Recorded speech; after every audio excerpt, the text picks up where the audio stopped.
कुछ ना कुछ करना पड़ेगा। तब हम कुछ थे नहीं, एमएलए एमपी नहीं, हम ऐसे ही थे। लेकिन उस समय भी मैं कोशिश करता था कि बेटी की शादी को बोझ मानते हैं तो बेटियों की शादी की जाए, तो गरीब बेटियों की शादी करवाते थे मित्रों के सहयोग से।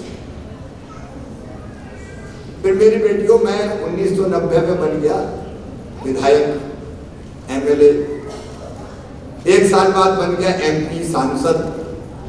तो मैं ऐसे ही पैसा इकट्ठा करता, कुछ मेरे सांसद का भत्ता आता, कुछ दोस्तों से इकट्ठा करता और बेटियों की शादी करवाता, कभी 25 की, कभी 31 की। लेकिन 2005 के अंत में मैं मुख्यमंत्री बन गया, 29 नवंबर 2005 को।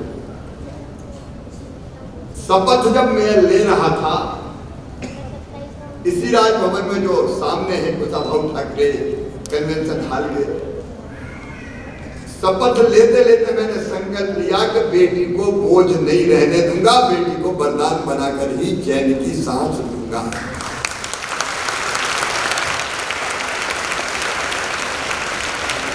और तब से मेरे मन में क्या करूं।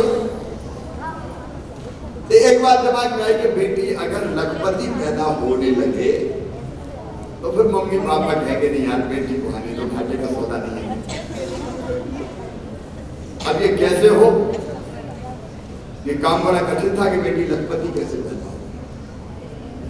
तो मैंने खूब गुणा भाग किए, सोचा, तो अपने अधिकारी बुलाए मैंने, उस समय वित्त मंत्री थे, उनको बुलाया और मैंने कहा कि बेटी लखपति पैदा होनी चाहिए, ऐसी योजना बनाना है। तो वो पहले तो मुस्कुराए, फिर हंसे, बोले साहब इम्पॉसिबिलिटी, ये कैसे हो ही नहीं सकता, आप बेकार की बात कर रहे हो। उनको देखा कैसे कह रहे होंगे, 1-2-4 बार कहेंगे, हम मना कर देंगे, क्यों मान जाएंगे। मैंने कहा चाहे कुछ भी हो जाए बेटी को तो लखपति बनाऊंगा। और फिर चर्चा करके समाधान निकाला कि बेटी अगर पैदा हो तो उसको एक बचत पत्र दे दें और उसके खाते में, मम्मी पापा के खाते में पैसे डाल दें, एक निश्चित राशि, और वो जन्म लेते ही अगर पैसा तुमने डाल दिया तो वो पैसा बढ़ता रहेगा, ब्याज उसका। तो उसी ब्याज से बेटियों को स्कॉलरशिप देना शुरू करें, पढ़ाई के लिए पैसा, और उसी की और योजनाएं बनाते। तो तब मेरी बेटियों हमने बनाई ये योजना और ये तय किया कि 30,000 रुपया जैसी बेटी जन्म लेती है खाते में उनको डाल दो, एक बचत पत्र दे दो, और ये पैसा डाल दो दे खाते में। एक साल में कभी 800 करोड़, कभी 900 करोड़, कभी 1000 करोड़, और उसको पढ़ाई से जोड़ दिया। पढ़ाई से इसलिए जोड़ दिया कि ऐसा नहीं हो कि मम्मी पापा मेरे बेटियों को पढ़ाई नहीं, भैया को पढ़ा के रह जाए। तो तय किया कि 5वीं पास करके 6वीं में जाएगी तो 2000 रुपया मिलेंगे, 8वीं पास करके 9वीं में जाएंगी तो 4000 रुपया मिलेंगे, 10वीं पास करके 11वीं में जाएंगी तो 6000 रुपया मिलेंगे, फिर 12वीं में जाएंगी तो 6000 रुपया मिलेंगे। लेकिन ये 12वीं तक था, 12वीं के आगे नहीं था।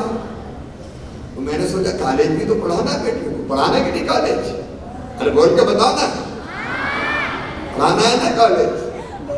तो फिर हमने पिछले साल जोड़ा, क्योंकि तब तो छोटी छोटी बेटियां थी तो कॉलेज में कोई पहुंची नहीं थी, अब इस साल से कॉलेज में पहुंच गई। तो हमने तय किया कि कॉलेज में एडमिशन लेंगी तो सीधे 12,500 रुपया खाते में डालेंगे, और जब डिग्री लेंगी तो फिर 12,500 रुपया फिर खाते में डालेंगे, ताकि डिग्री लेने तक पढ़ाई मम्मी पापा सुनिश्चित कर दें। और अब एक बेटी कह रही थी मुझे सॉफ्टवेयर इंजीनियर बनना है। अब अलग अलग बेटियों को आगे पढ़ना है, पढ़ोगी ना? बोलो ना सब, मामा से काय का डर? खूब पढ़ोगी, क्या बनोगे? जोर से बताओ क्या बनोगे? अलग अलग बनो, कोई डॉक्टर बनो, कोई सॉफ्टवेयर इंजीनियर बनो, कोई प्रोफेसर बनो, कोई अच्छा अधिवक्ता बनो, कोई दीपाली की तरह IAS बनो, कोई IPS बनो और कोई तो MLA की तरह मेयर बन जाओ, और कोई मुख्यमंत्री बन जाता करो। अब ये किया जा सकता है, ये हो सकता है, तुम ये मत मानना कि ये नहीं हो सकता, ये हो सकता है। क्योंकि अपनी बेटियों ने देखो, लाडली बेटियों में से ही कुछ आई, उन्होंने बताया जूडो कराटे में, कोई खेलों में, अलग अलग क्षेत्रों में आगे निकल रही है। तो बेटियां सब कुछ बन सकती हैं, सब बन सकती हैं। मामा बनना चाहिए।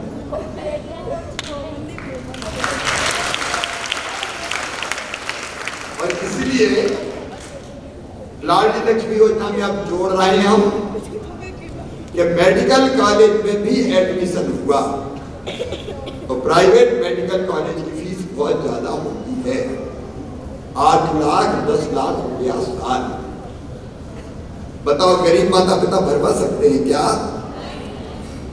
जोर से बोलो, भरवा सकते हैं क्या? तो फिर फीस कौन भरवाएगा? मामा भरवाएगा। क्या चिंता करेंगे, गुप्ता व्यवस्था करेंगे। अगर तुम्हारे परिश्रम से, तुम्हारी लगन से, तुम्हारी मेहनत से तुम्हारा एडमिशन मेडिकल कॉलेज में होता है, आप मेरी बात समझ सकती हो इसलिए समझा। छोटी छोटी बेटियां तो समझ नहीं पाएंगी, जो बड़ी बेटियां वो समझ सकती है। समझ रही हो ना मेरी बात? ऊपर वाली बेटियां भी समझ रही है ना? तो जो समझ सकती है उन बेटियों को बता रहा हूं कि आपकी मेहनत से आपका एडमिशन मेडिकल कॉलेज में, इंजीनियरिंग कॉलेज में और किसी शिक्षण संस्थान में, क्लैट के माध्यम से कहीं लॉ कॉलेज में हो गया, कहीं भी हो, तो ये पुख्ता व्यवस्था हम कर रहे हैं कि वो फीस मामा भरवाएगा, भारतीय जनता पार्टी की सरकार भरवाएगी। अब मैं, मेरी बहनें बैठी हैं, तुम्हारी कई बेटियों की मम्मी आई है, उनसे कहना चाहता हूँ, उनसे पूछना चाहता हूँ, जरा जोर से बताना, बेटी बोझ तो नहीं है? बेटी बोझ नहीं है, बेटी तो वरदान, अद्भुत देन है बेटियां। अब जब मैं बेटियों के तिलक लगाता हूँ, पैर छूता हूँ, तो मेरे मन में ये भाव थोड़ी आता है कि मैं किसी बेटी के पैर छू रहा हूं। मेरे मन में आता है जैसे मैं साक्षात देवी के पैर छू रहा हूं। एक अलग तरह का भाव मेरे मन में होता है, और इसलिए कोई भी कार्यक्रम हम करते हैं तो बेटियों की पूजन से ही करते हैं, ताकि जमाना, ये दुनिया बेटियों के महत्व को समझे। बेटियों के बिना दुनिया चल नहीं सकती। और एक बात मन से निकाल लें कि बेटे ही बुढ़ापे की लाठी का सहारा होगा। बेटा होगा कि नहीं होगा इसकी गारंटी मैं नहीं ले सकता, लेकिन बेटी जब तक जिंदा रहेंगी उनकी हर सांस मम्मी पापा के लिए चलेगी। बोलो मेरी बेटी, सही बात है कि नहीं? सही बात। और इसलिए मैं पूरे प्रदेश को आज कहना चाहता हूं, अलग अलग जगह लोग जुड़े, बेटियां जुड़ी है, पेरेंट्स जुड़े, शिक्षक जुड़े, मेरी स्व सहायता समूह की बहनें, महिला बाल विकास की मेरी बहनें जुड़ी हुई है। ये संदेश ले जाओ कि बेटी है तो ही करेगी, बेटी बढ़ेगी तो देश बढ़ेगा, बहनें सशक्त होगी तो परिवार सशक्त होगा। अभी मेरी बहनें सोच रही होगी कि हमारा भैया भांजियों को तो दे रहा है, हमारा कुछ करेगा कि नहीं करेगा। तो अभी मैंने लाडली बहना योजना भी बना दी है। अभी पता है कि नहीं, अब हम केवल कुछ छोड़ के जो बहुत अमीर है, इनकम टैक्स देते हैं, बड़े परिवारों से आते हैं, उनको छोड़ते हैं। गरीब मध्यम वर्गीय सब परिवार की बहनों को 1000 रुपया महीना भी खाते में डालना शुरू करेंगे। मार्च से हमारा अभियान शुरू होगा। फॉर्म भरे जाएंगे, सूची बनेगी, फिर ये भैया केवल राखी के दिन नहीं, हर महीना 1000 रुपया भेजेगा, 12,000 रुपया। और उस पैसे को क्या करना है? वो आएगा बहन के नाम ही खाते में, तो उनको मत दे देना। कई बहनें बहुत सीधी होती है, ले लो आ गए। इसका भी उपयोग अपने परिवार को ठीक से, बच्चों को अच्छे से दूध मिले, फल मिले, सब्जी मिले, दाल मिले, जरूरत की जो बहुत जरूरी चीजें वो पूरी हो जाए। क्योंकि मुझे पूरा विश्वास है कि बहन इस पैसे का उपयोग नहीं करेंगी, इसका उपयोग अपने परिवार की बेहतरी के लिए करेंगे। परिवार को और सशक्त बनाएंगे। परिवार सशक्त तो देखो, बहन सशक्त तो परिवार सशक्त, परिवार सशक्त तो प्रदेश सशक्त, और प्रदेश सशक्त तो देश सशक्त। साल में 12,000 रुपया, 5 साल में 60,000।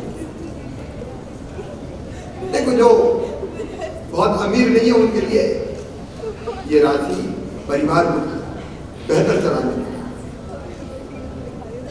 महिला सशक्तिकरण का एक नए युग का मैंने प्रारंभ किया है। बेटी पैदा हो तो लाडली लक्ष्मी, और बेटी नहीं हर बेटी को, और अब बेटे को भी 8वीं तक यूनिफॉर्म देते हैं, दूसरे गांव जाए तो साइकिल देते हैं, अलग अलग स्कॉलरशिप देते हैं। एक योजना और मैं, चूंकि बहनें भी है, उनको बताना चाहता हूँ, उसको और मजबूती से हम लोग, कि बेटा बेटी के जन्म के समय, जन्म के पहले 4,000 और जन्म के बाद 12,000 रुपया,